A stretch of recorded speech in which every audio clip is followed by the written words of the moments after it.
Okay, alright yan. Welcome po sa Rapino TV. Kumusta po mga kaibigan? At ito nga no, Senador Robin Padilla may pahayag dito nga sa kanyang press conference at sinasabi po niya na ito nga si Pastor Apollo Kibuloy ay biktima ng politika. Kayo po mga kaibigan, ano kaya inyong masasabi po dito? Pero bago po yan ay panuorin muna natin ito nga nasabi po na press conference ni Senador Robin Padilla. Hindi yan healthy para sa atin, lalo ngayon. Kailangan lahat ng tao sa Pilipinas may due process. About due process, sir. Right now, meron na hong mga arrest order laban kay Pastor Kibuloy from the court, from Davao and Pasig RTC. So, will you advise na po kay Pastor Kibuloy, considering na korte na po yung may arrest warrant na sumuko na po siya? Yan naman po lagi ang ating panawagan sa ating mahal na kaibigan at mahal na compatriot kay Pastor Kibuloy na total ito po ay nasa korte na. Mas maganda po sana na makapagpakita na siya. Para po, alam nyo kasi yung mga ganitong bagay, katulad nung una kong interview sa inyo, sana naiwasan yung mga ganito na mga ganap. Pwede namang ginawang matahimik. Eto tayo ngayon, dagdag budget na naman ito sa mga kapulisan, sa kasundaluhan. Siyempre, may task force, hulihin si Pastor Kibuloy. Hindi lahat ito pabor sa kaban ng bayan.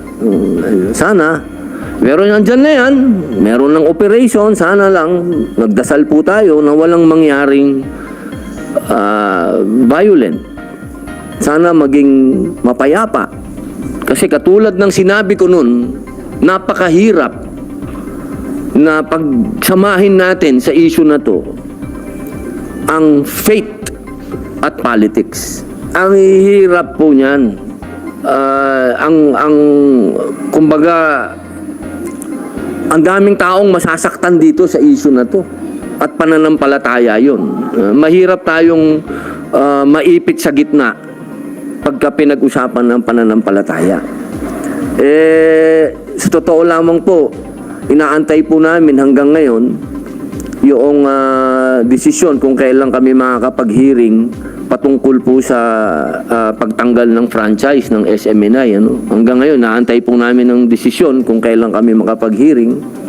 Kasi ang dami na po dyan, ang dami nang naging nagdikit, na siya yung kaso ni Pastor kasi, nag-domino na, umabot na hanggang sa SMNI, freedom of the press na. Isang programa lang yung sinasabi na nagkaroon ng pagmamalabis, pero yung buong istasyon ng tinanggalan, yung mga ganun ba? Asan ang due process na naman nun? Sa totoo lang po, napakadaming issue sana na pwede nating pag-usapan sa hearing, pero wala pa po, hindi pa na-schedule ang hearing nito. Sir, the issues no, yung kay Pastor, yung mga nangyayari po sa kanya, do you believe that it is part of a political pressure? Definitely. Definitely. Kaya sana nga, ang pakiusap ko, wag natin, kung politika ang issue natin kay Pastor, wag natin idama yung religion. Kasi wag, never nating itatouch ang religion. Nakakatakot yan na pakialaman natin. Si Sentisa nangilig ng statement asking yung PNP to revoke yung mga gun licenses na na-issue by yung mga followers siya supposedly na nagpo-post sa social media na handa sila magpakamatay para hindi pa-arrest. Yun ang nakakatakot dun, sir. Yun ang mga sinasabi ko kasi pag pinag-usapan natin ng faith kasi, dyan mapupunta yan. May mga fanatics tayo na hindi natin maiwasan. Pero hindi naman natin pwedeng panghawakan ng batas na porket identified kay Pastor, kakansilin na natin yung kanilang mga in-issue ng PNP, wala naman silang kaso. Siguro, kasi dito sa bayan natin, hanggat hindi ka pa napapatunayan na may kasalanan, mahirap na sasabihin natin cancelahin kagad yung kanilang mga permit to carry o LTAP nila, no? Kasi kailangan may proseso din yun. Kailangan mapatunayan muna na sila ba ay may nagawang kasalanan. Kasi minsan yung mga ganun na ang hirap pare, napakahirap na parang kasi ako, nangyari sa akin yan, kinansila yung mga baril ko, pare, na ano yan, ha? Nung sumuporta tayo sa 2013 na gulo sa Lahad Datu. Openly, sumuporta tayo sa mga tausug. Ang nangyari sa akin doon, nakansila lahat yung... Hindi ko alam, biglang kinansila lahat yung yung permit to own, lahat yun. Kinansila. Nagulat ako, sabi ko, para naman yatang ang aking karapatan na nasagasaan yata. Pero ang nilabas nila, yung mga ex-convict, hindi pwedeng magbarel. Kaya wala akong nagawa. Dumating lamang yung aking absolute pardon, kaya ako nakakuha uli ng barel. Pero sabihin, sana yung mga ganitong bagay, wag na nating palakihin ba? Yung mga supporter ni Pastor, natural lang di silang makapagsalita dahil sa kanila, pakiramdam nila, naapi yung kanilang pastor. Wag lang sana, pakiusap lang natin dito sa mga kaibigan natin, maging kalmado po kayo. Hindi solusyon ang karahasan. At tandaan po natin, si pastor ay lingkod ng Diyos.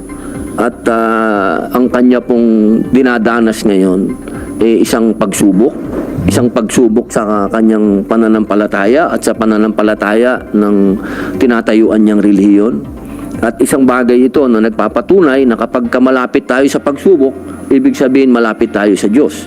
Kaya siguro po, ang gawin na lang natin, manalangin tayo ng kapayapaan. Kung ano man ang mangyari, sumurrender man si pastor o mahuli, sana walang karahasan na mangyari. Sir, when you say setting aside politics, do you mean we have to simply ignore the complaints of the victims of Pinoy? What is that amount of voting is illegal activity? Ay, hindi po. Huwag po natin i-ignore, dahil ito po ay ang pakiusap po natin, pag-usapan po ito sa korte. Kasi sa court po, yan hindi may impluwensyahan yan ng tinatawag natin politically motivated cases. Kasi alam naman po natin na yung ganitong bagay, hindi natin maiiwasan na magkaroon ng kulay politika. Kasi alam naman natin yung mga naganap noong panahon ng administrasyon ni Pangulong Rodrigo Roa Duterte at sa administrasyon ngayon. Siyempre, hindi naman po tayo mga bulag. Alam naman natin yun na number 1 na supporter ni Pangulong Rodrigo Roa Duterte, si Pastor Kibuloy. Number 2, lumaban yan sa mga NPA, sa mga komunista. Hindi naman po natin maipagkakaila din na karamihan sa mga sumusuporta ng laban kay Pastor Kibuloy, may kinalaman sa politika. So ayan po mga kaibigan, klaro po dito po sa mga pahayag po ni Senador Rubin Padilla na ito nga si Pastor Apollo Kibuloy ay isa biktima dito po sa politika dahil na rin nga daw sa ito ay dating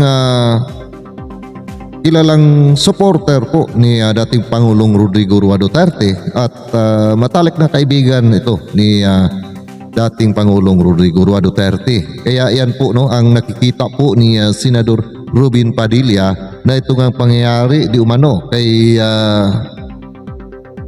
Pastor Apollo Kibuloy ay political motivated mga kaibigan. So sa inyo po, ano po inyong mga komento po dito mga kaibigan? Para sa akin po Tama naman po no na itong si Pastor Apollo Kibuloy dapat harapin po niya itong kaso na nandyan na nga ngayon sa korte dahil ito naman po ang talagang hinahamon po niya dati, di ba mga kaibigan, sa ginawa pa ang Senate hearing na dalhin po sa korte at haharapin daw niya.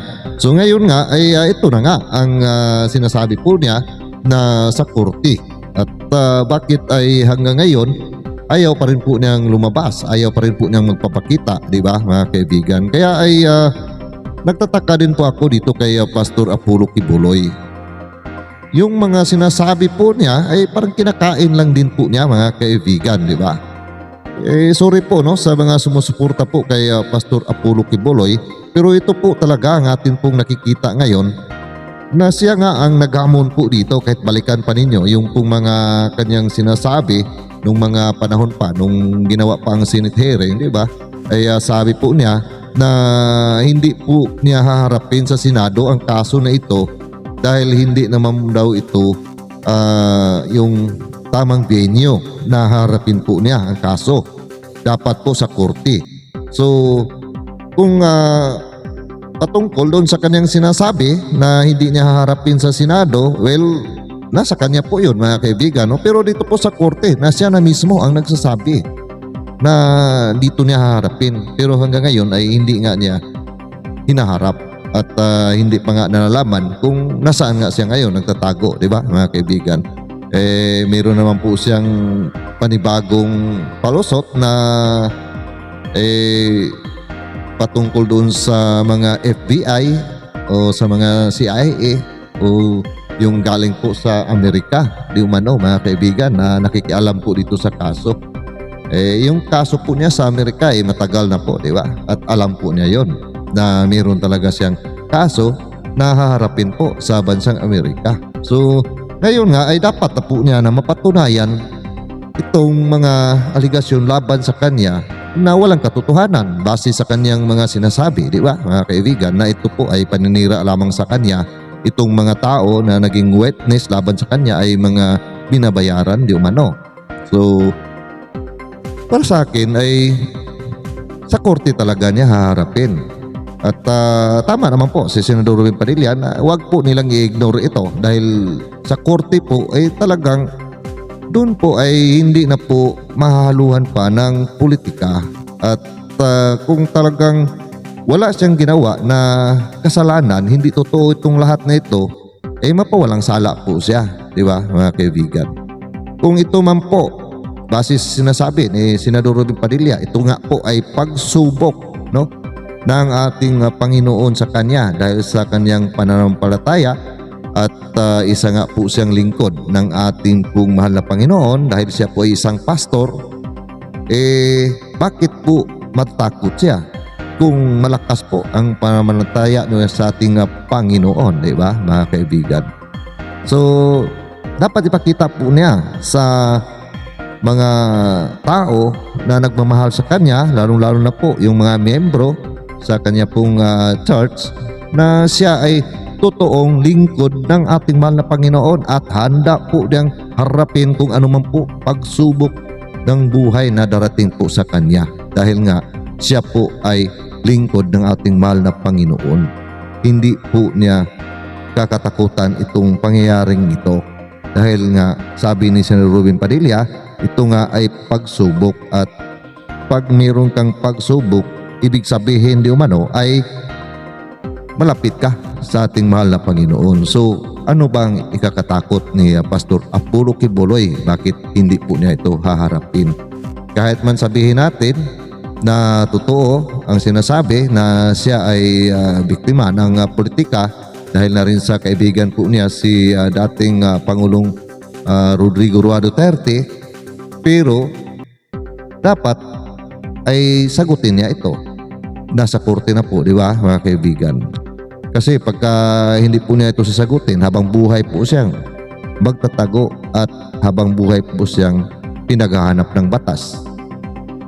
So, lalo po siyang mahihirapan sa kanyang gagawin, di ba mga kaibigan?